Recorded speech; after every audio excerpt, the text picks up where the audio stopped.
اما بعد اعوذ باللہ من الشیطان الرجیم بسم اللہ الرحمن الرحیم۔ گزشتہ درس میں ہم نے دربار نجاشی میں پہنچنے والے صحابہ کرام رضوان اللہ علیہم اجمعین کا تذکرہ کیا تھا اور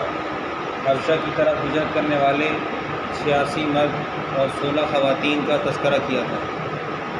اللہ سبحانہ وتعالیٰ نے ان حضرات کی دشمنی میں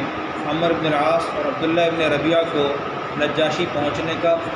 کے دربار میں پہنچنے کا موقع عطا فرمایا اور یہ لوگ وہاں پہنچے جستجو میں اور اس ارادے کے ساتھ کہ ہم نجاشی کو ان کے بارے میں باخبر کریں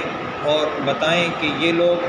اپنا دین چھوڑ بیٹھے ہیں اور تمہارا دین عیسائیت برحق تھی اس کو بھی چھوڑ بیٹھے ہیں، ایک نیا دین اپنا لیا ہے، تو لہٰذا تم انہیں ہمارے حوالے کر دو اور یہ تمہارے لوگ نہیں ہیں، یہ ہمارے لوگ ہیں، ہمارے قرابت دار ہیں، بہرحال ہمیں یہ چاہیے۔ اللہ کی شان کہ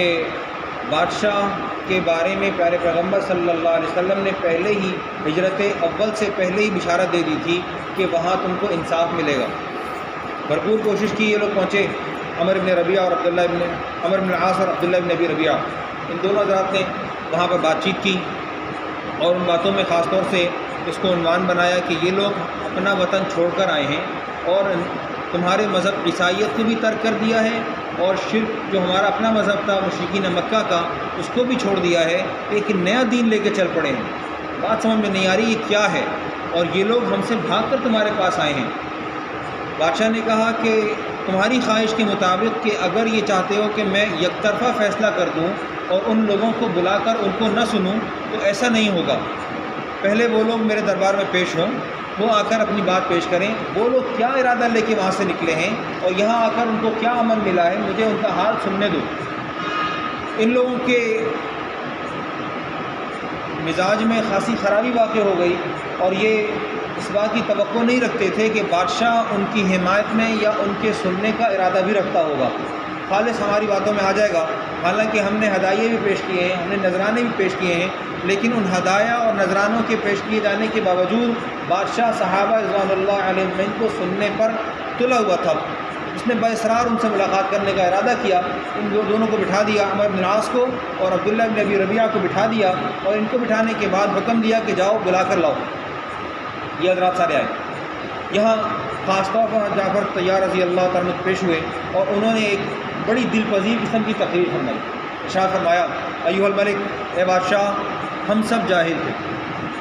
ہم سب نادان تھے، ہم بتوں کو پوجا کرتے تھے اور ہر طرح کی بے حیائی میں مبتلا تھے، قرابتوں کو قطع کرتے تھے، صلہ رحمی ہمیں بہرحال نہیں تھی، ہم میں جو زبردست تھا، جو طاقتور تھا، وہ کمزور کے اوپر اپنا ہر طرح کا زور نکال لیتا تھا۔ اسی حالت میں اللہ تعالیٰ نے ہم پر ایک فضل فرمایا، خاص فضل فرمایا کہ ہم میں سے ہی ہمارے ہی قبیلے کے ایک شخص کو پیارے پیغمبر صلی اللہ علیہ وسلم کا خطاب عطا فرمایا اور ان کو مبعوث فرمایا، ان کو نبوت سے سرفراز فرمایا اور انہوں نے ہمیں تعلیم دی۔ ہمیں جو تعلیم دی اس میں انہوں نے ہمیں کہا کہ قرابت داری کو نبھاؤ، امن سے رہو، کسی طرح کے ظلم و ستم کے قریب نہ جاؤ، عفت و پاکدامنی کے ساتھ رہو، کسی بھی پاک دامن عورت کے اوپر تہمت نہ لگاؤ، جھوٹ نہ بولو، صدق و امانت کے ساتھ رہو۔ اور صدق و امانت تو پیارے پیغمبر صلی اللہ علیہ وسلم کی آپ کی نبوت کے ملنے سے پہلے ہی ہمارے درمیان بڑی ہی معتبر تھی، ہم تو ان کو پہلے سے جانتے چلے آئے ہیں۔ بادشاہ نے کہا کہ اچھا، بادشاہ نے کہا کہ ان تمام تعلیمات کا میں تمہارے پاس کوئی ان کے اوپر آنے والی آیات بھی ہیں، تمہیں کچھ یاد ہے؟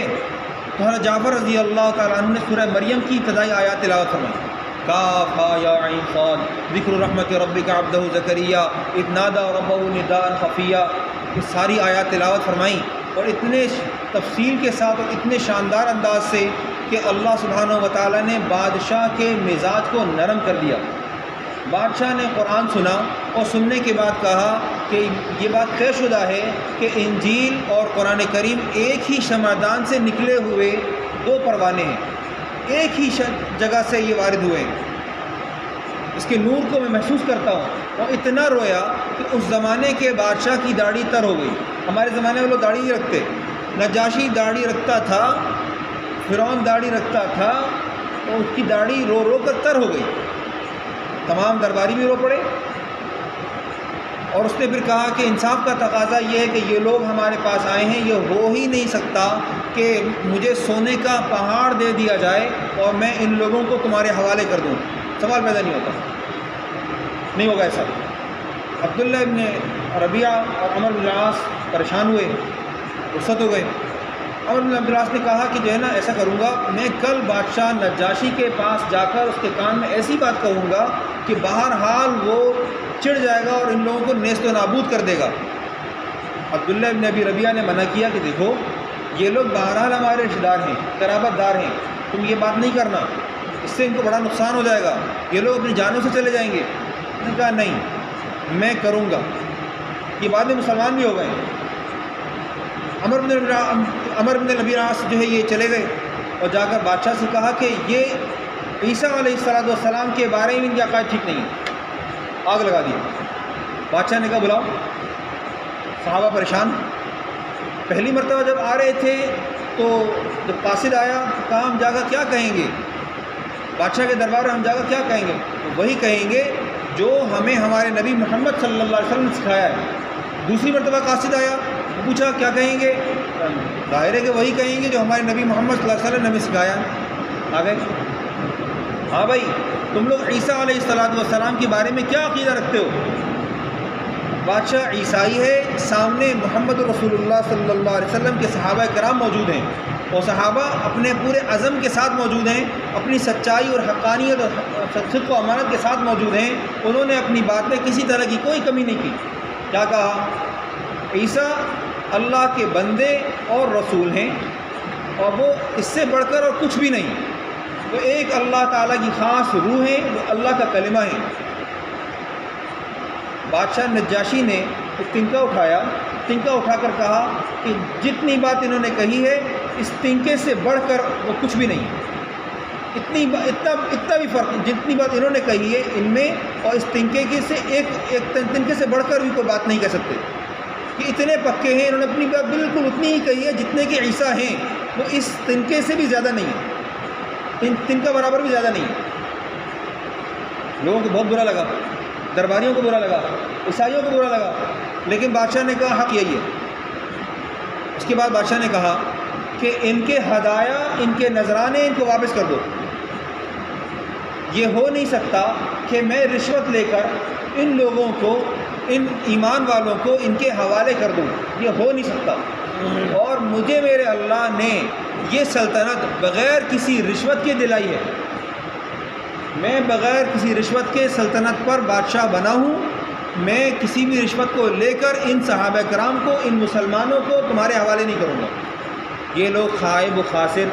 منہ لٹکائے واپس ہوئے، اور اللہ رب العزت نے بہرحال لا الہ الا اللہ کو بلند فرمایا۔ وآخر دعوانا الحمدللہ رب العالمین،